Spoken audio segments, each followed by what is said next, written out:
Pride में आप सभी का स्वागत है। फ्रेंड्स, यहाँ पे यूजीसी नेट पेपर फर्स्ट के तहत हम जो यूनिट देख रहे हैं वो यूनिट फर्स्ट है। यहाँ पे देखिए दिया है the theory of meaningful verbal learning deals with which of the following concern. सार्थक शाब्दिक अधिगम का सिद्धांत निम्नलिखित में से किन किन बातों से जुड़ा है? ज्ञान पाठ्यचर्या की विषय वस्तु को कैसे व्यवस्थित किया जाता है, या नई जानकारी अधिगम को प्रोसेस करने हेतु दिमाग कैसे कार्य करता है, या इनके अलावा जब शिक्षक विद्यार्थियों को नई सामग्री परोसते हैं तब वे पाठ्यचर्या और अधिगम के संबंध में विचार का अनुप्रयोग किस प्रकार करते हैं, ये विद्यार्थी समालोचनात्मक प्रश्नों के उत्तर कैसे देते हैं, या संस्थान ने भाषा प्रयोगशाला की स्थापना किस प्रकार की है। तो इनमें हमें देखना है कि कौन सा सही है। तो देखिए, सार्थक शाब्दिक अधिगम का सिद्धांत संबंधित है ज्ञान पाठ्यचर्या की विषय वस्तु को कैसे अवस्थित किया जाए, नई जानकारी यानी अधिगम को प्रोसेस करने हेतु दिमाग कैसे कार्य करता है, जब शिक्षक विद्यार्थियों की नई सामग्री परोसते हैं तब वे पाठ्यचर्या और अधिगम के संबंध में विचारों का अनुप्रयोग किस प्रकार करते हैं। सार्थक शाब्दिक अधिगम का सिद्धांत डेविड और सुबेल द्वारा प्रतिपादित किया गया था। उन्होंने छात्र के ज्ञान के आधार पर शिक्षण को विस्तारित करने पर बहुत जोर दिया है। दूसरा क्वेश्चन है कि you will advise a talented student to become. एक प्रतिभाशाली छात्र को आप क्या परामर्श देंगे? दुकानदार बनने की, ए शॉपकीपर, ये यूनिवर्सिटी टीचर, विश्वविद्यालय अध्यापक बनने की, एन आईपीएस ऑफिसर बनने की, एन आईपीएस अफसर। तो देखिए, प्रतिभाशाली बालक वो बालक होता है जिसकी मानसिक आयु अपने जीवन की आयु के अनुपात में औसत से बहुत ज़्यादा हो, उसे प्रतिभाशाली बालक कहते हैं। हमें प्रतिभाशाली प्रतिभाओं का उचित सम्मान करना चाहिए तथा किसी भी प्रकार से उनका चयन करके ज्ञान, योग्यता व क्षमता का समाज व राष्ट्र के हित में योगदान ले और इनका सुसमायोजन गुड एडजस्टमेंट भी करना चाहिए। देखिए दिया Erik's stage of psychological development. Erik ने मनोसामाजिक विकास के चरण के रूप में अगर देखें तो दिया है कि मौलिक विश्वास बनाम मौलिक अविश्वास, basic trust versus basic mistrust, initiative versus पहल बनाम दोष, इंटीमेसी वर्सेस आइसोलेशन अंतरंगता बनाम एकीकरण, ईगो इंटीग्रिटी वर्सेस डिसअपियर, अहम सत्यनिष्ठा बनाम भागनाशा। तो सही सुमेलन हमें देखना है कि मौलिक विश्वास बनाम जन्म के 12 से 18 महीने, मौलिक विश्वास बनाम मौलिक अविश्वास 3 से 6 वर्ष, अंतरंगता बनाम एकीकरण पूर्व वयस्कता, अहम सत्यनिष्ठा बनाम भग्नाशा बाद की वयस्कता। Given below two statement. First says that शिक्षकों को चाहिए कि वे विद्यार्थियों को उसी रूप में स्वीकार करें जैसा कि वे हैं और जो भी उनकी संज्ञानात्मक स्तर है। दूसरा, निरुपदेशता, निर्णायक, जजमेंटल होना, अनभिज्ञता, इग्नोरेंस को उजागर करना सफल संप्रेषण के मार्ग में अवरोध उत्पन्न करता है। तो हमें यहाँ देखना है कि अभिकथन जो है कि शिक्षकों को चाहिए कि वे विद्यार्थियों को उसी रूप में स्वीकार करें जैसा कि वे हैं और जो भी उनका संज्ञानात्मक स्तर है, सही है। जिसके संदर्भ में दिया गया कारण निरुपदेशता, निर्णयात्मक, जजमेंटल होना, अनभिज्ञता को उजागर करना सफल संप्रेषण के मार्ग में अवरोध है, ये भी सही है तथा अभिकथन की सही व्याख्या करता है। Given below two statement. First says that कि पियाजे के अनुसार संरक्षण समस्याओं को हल करने की योग्यता तर्कना के 3 मूल पहलुओं के बोध पर डिपेंड करती है: तादात्म्य, परिहार और विपर्यायता। वर्गीकरण का चरण किसी एक सेट में वस्तुओं की एक विशिष्टता पर केंद्रित करने और उक्त विशिष्टता के अनुसार वस्तुओं का सामूहिकरण करने किसी विद्यार्थी की योग्यता पर निर्भर नहीं करता है। तो इनमें कौन सा सही होगा?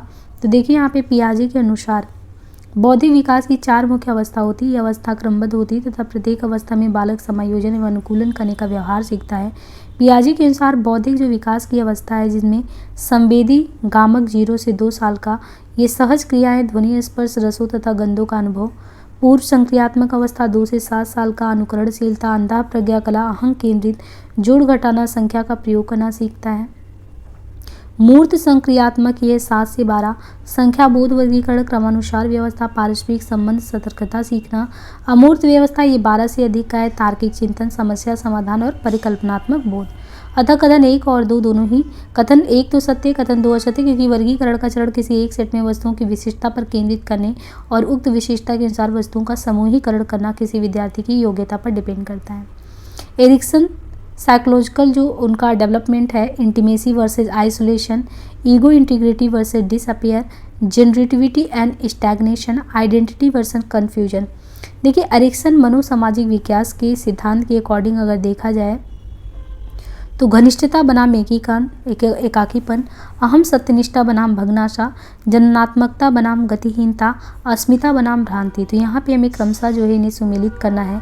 एरिक्सन का मनोसामाजिक विज्ञान को, तो घनिष्ठता बनाम एकाकीपन, 20 से 29 वर्ष की आयु में घनिष्ठता बनाम एकीपन, अहम सत्यनिष्ठा बनाम भग्नाशा, तो ये समानता सेवानिवृत्ति के बाद, और जननात्मकता बनाम गतिहीनता, तो ये वयस्क जीवन के बड़े हिस्से में, और अस्मिता बनाम भ्रांति, ये किशोरावस्था में।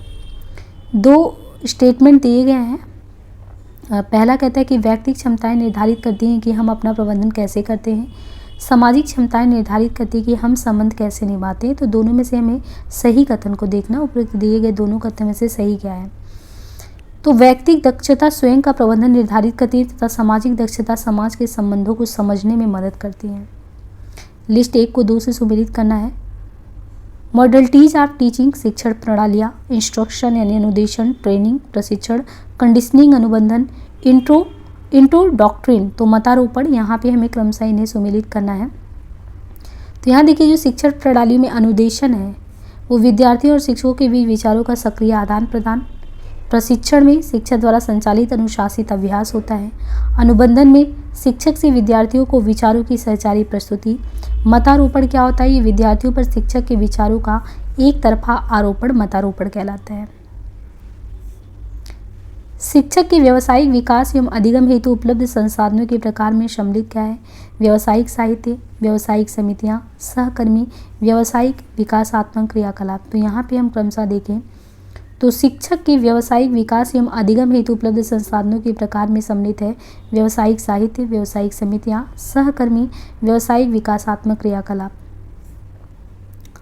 निष्पादन तत्परता स्तर के रूप में जो विद्यार्थी सक्षम परंतु अनिच्छुक वर्ग में है उनके लिए सर्वाधिक उपयुक्त शिक्षण रणनीति कौन सी होगी, चुनौतीपूर्ण कार्य देना तथा भूमिकाओं का प्रतिनिधित्व करना, कार्यों में लगाना तथा सामाजिक संवेगात्मक समर्थन जिसमें पहचान किए जाने की गुंजाइश को प्रदान करना, निष्ठ से पर्यवेक्षण के साथ परामर्श एवं दिशा निर्देश देना, या कार्यों को विशिष्ट व सरल बनाए रखना।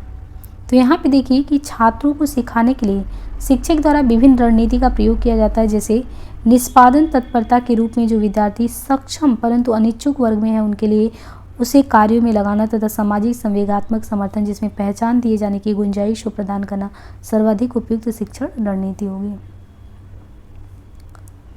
शिक्षण का कौन स्तर ब्लूम के वर्गीकरण विज्ञान में यथा निर्दिष्ट संज्ञानात्मक योग्यता का प्रयोग करता है, तो वह है रिफ्लेक्टिव लेवल, यानी मेमोरी लेवल, स्मृति स्तर, अंडरस्टैंडिंग और बोध स्तर, ऑटोनोमस डेवलपमेंट, ये स्वायत्त है।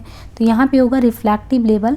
ब्लूम का जो वर्गीकरण विज्ञान है, ब्लूम के वर्गीकरण विज्ञान 3 मॉडलों का एक समूह जिसका उपयोग सीखने के उद्देश्य को 3 अलग अलग डोमेन संज्ञानात्मक, भावात्मक और मनोविज्ञानात्मक में स्पष्ट करते हैं।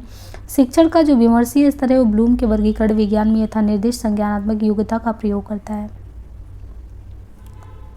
विच of the following emotional characteristic are of crucial significance in adolescent learning, किशोर अधिगम में निम्न में कौन कौन सी भावनात्मक विशेषताएं निर्णायक महत्व की, फीलिंग ऑफ ग्रुप बिलोंगिंगनेस, समूह से दायित्व की भावना, हीरो वर्शिप एंड सेंटिमेंट, नायक पूजा और संवेदनाएं, एक्सपांडिंग इमोशनल टाइज विद दो, चिंता, नेबरहुड, पड़ोसी के साथ भावनात्मक संबंधों का विस्तार, dependence process and making friend, निर्भरता, उन्मुक्ता और मित्र बनाना। तो किशोर अधिगम में नायक पूजा और संवेदना जैसी भावनात्मक विशेषताएं निर्णायक महत्व की होती हैं।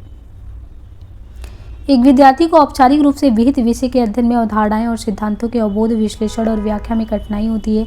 ऐसी स्थिति में अधिगमकर्ता के कौन से अभिलक्षण की जांच करना सबसे संगत होगा, शैक्षणिक अभिलक्षण यानी एकेडमिक कैरेक्टरिस्टिक, सोशल कैरेक्टरिस्टिक सामाजिक अभिलक्षण, इमोशनल कैरेक्टरिस्टिक संवेदनात्मक अभिलक्षण, या कॉग्निटिव संज्ञानात्मक अभिलक्षण। तो अधिगमकर्ता की संज्ञानात्मक विशेषताओं की जांच करना सबसे संगत होगा यदि एक विद्यार्थी को औपचारिक रूप से निहित विषय के अध्ययन में अवधारणाओं और सिद्धांतों के अवबोध, विश्लेषण और व्याख्या में कठिनाई होती है। निम्नलिखित कथनों में अवबोध स्तर पर शिक्षण की विशेषताओं तथा मूलभूत आवश्यकताओं से संबंधित तथ्यों को पहचानना है। शिक्षण तथ्यों और सूचना के स्वर पाठन पर बल देता है। दूसरा, शिक्षण तथ्यों और सूचनाओं के मध्य संबंधों को देखने को बढ़ावा देने की एक गतिविधि है। शिक्षक अपेक्षा करता है कि विद्यार्थी अपने शब्दों में अभिप्राय का रूपांतरण और निर्वचन करने में सक्षम हो सके। शिक्षक प्रस्तुत तथ्यों के पुनः स्मरण और विज्ञान पर बल देता है। शिक्षक मुख्य विचार को स्पष्ट करने के लिए बड़ी संख्या में एग्जाम्पल देता है। तो देखिए यहाँ पे शिक्षण अभिवृत्ति का क्या मतलब है, पूर्णतः अभ्यर्थियों के मूल्यांकन से जो शिक्षण व्यवसाय को अपने ज्ञान व कौशल से अपनाना चाहते हैं। एक सफल शिक्षक की कुछ महत्वपूर्ण विशेषताएं या शिक्षण की कुछ महत्वपूर्ण विशेषताएं निम्नवत हैं। शिक्षण तथ्यों और सूचनाओं के मध्य संबंधों को देखने को बढ़ावा देने की एक गतिविधि है। शिक्षक अपेक्षा करता है कि विद्यार्थी अपने शब्दों में अभिप्राय का रूपांतरण एवं निर्वचन करने में सक्षम हो। शिक्षक मुख्य विचार को स्पष्ट करने के लिए बड़ी संख्या में एग्जाम्पल भी देता है। अधिगम को प्रभावित करने में निम्नलिखित में से किन कारकों को सामाजिक क्षमता के रूप में चिन्हित किया गया है? सामाजिक दर्जा, प्रेरणा, बुद्धिमत्ता, संवेगात्मक स्वास्थ्य, विचारों को कार्य रूप में परिवर्तित करने में अक्षमता। तो यहाँ पे देखना है हमको जो अधिगम है, अधिगम को प्रभावित करने वाले कारकों में से सामाजिक दर्जा, प्रेरणा तथा संवेगात्मक स्वास्थ्य ऐसे कारक हैं जिनको सामाजिक क्षमता के रूप में चिन्हित किया गया है। जिस सामाजिक सांस्कृतिक वातावरण में बच्चा बड़ा होता है उसकी अधिगम प्रक्रिया पर उस वातावरण का महत्वपूर्ण प्रभाव पड़ता है। सामाजिक सांस्कृतिक वातावरण हमें एक अधिगम रूपरेखा देता है। अधिगम हमारे अनुभवों को अर्थ देता है जिसमें हम अपने तथा इस अर्थ निर्माण प्रक्रिया में हमारी सामाजिक सांस्कृतिक प्रवृत्तियों तथा प्राप्त प्रशिक्षण भी उसमें भी अपना प्रभाव डाल पाए। एक किशोर अधिगमकर्ता की प्रमुख चारित्रिक विशेषता जो उसके सामाजिक तथा नैतिक विकास को निर्धारित करती वो कौन सा है? माता पिता से दूर रहने की प्रवृत्ति, मूल्य एवं मानकों के अनुसरण हेतु नायक पूजा की ओर चेष्टा, पड़ोस के संवर्गीयों से घुलना मिलना या पहचान संकट। तो ये है मूल्यों एवं मानकों के अनुसरण हेतु नायक पूजा की ओर चेष्टा। एक किशोर अधिगमकर्ता की प्रमुख चारित्रिक विशेषता जो उसे सामाजिक तथा नैतिक विकास को निर्धारित करती है वह मूल्यों एवं मानकों के अनुसरण हेतु नायक पूजा की ओर चेष्टा है। नीचे दो कथन दिए गए हैं। पहला है अधिगम और संप्रेषण क्षमता के अभिप्रेरणात्मक पहलू परस्पर संबंधित नहीं होते। सामाजिक उत्पाद के रूप में संप्रेषण हेतु अधिगम परिवेश के अपने चर होते हैं। तो क्या कह रहा है कि जो अधिगम है और संप्रेषण है वो क्षमता के अभिप्रेरणात्मक पहलू परस्पर जुड़े नहीं होते। यानी लर्निंग और कम्युनिकेशन की जो क्षमता एबिलिटी वो परस्पर जुड़ा नहीं होता। सामाजिक उत्पाद के रूप में संप्रेषण हेतु लर्निंग परिवेश के अपने चर होते हैं। यहाँ पे दोनों को जोड़ के दिखाया है तो पहला गलत है क्योंकि जुड़ा होता है ना। जो भी हम लर्न करते हैं तो लर्निंग और कम्युनिकेशन ये एक दूसरे से जुड़े नहीं है, गलत है क्योंकि लर्निंग और कम्युनिकेशन क्षमता के अभिप्रेरणात्मक पहलू आपस में जुड़े होते हैं और एक दूसरे का इम्पैक्ट भी इन पर पड़ता है। और तर्क कथन में सामाजिक उत्पाद के रूप में संप्रेषण हेतु अधिगम परिवेश के अपने चर होते हैं। नीचे दो कॉलम दिए हैं। पहला है कॉलम 1 में संज्ञानात्मक, भावात्मक, सामाजिक, इनके अलावा मौखिक। तो हमें यहाँ क्रम से देखना है कॉलम और कॉलम 2। संज्ञानात्मक जो है वो अमूर्त समस्या का समाधान निकालने की योग्यता को कहते हैं संज्ञानात्मक। भावनात्मक, दूसरे के चेहरे के हाव भाव को पढ़ने की योग्यता भावनात्मक। सामाजिक जो है ये अन्य के हाथ संबंध जोड़ने की योग्यता सामाजिक होती है। मौखिक, विचारों को संतुष्ट करने की योग्यता को कहते हैं मौखिक। विद्यार्थियों के बेहतर निष्पादन हेतु निम्नांकित में कौन सा निरोधक का कार्य करता है? तो एनटीए के द्वारा इस प्रश्न को मूल्यांकन की श्रेणी से बाहर कर दिया गया था। किसी समूह में निम्नलिखित में से किसके कारण समूह के सदस्यों की सृजन क्षमता अवरुद्ध होती है? किसी भी कीमत पर आम सहमति बनाए रखने के प्रतिमान से, हास्य का पात्र बनने के भय से, मुक्ति चिंतन से, एक दूसरे के विचार के प्रति आदर से, या किसी व्यक्ति का विचार असत्य होने की दशा में आलोचना से। तो यहाँ ध्यान देना है कि किसी समूह में किसी व्यक्ति का विचार असत्य होने की दशा में आलोचना व किसी भी कीमत पर आम सहमति बनाए रखने का प्रतिमान के कारण समूह के सदस्यों की सृजन क्षमता अवरुद्ध होती है। तो आज के लिए इसे यहीं पे स्किप करते हैं। मिलते हैं नेक्स्ट पार्ट में। धन्यवाद।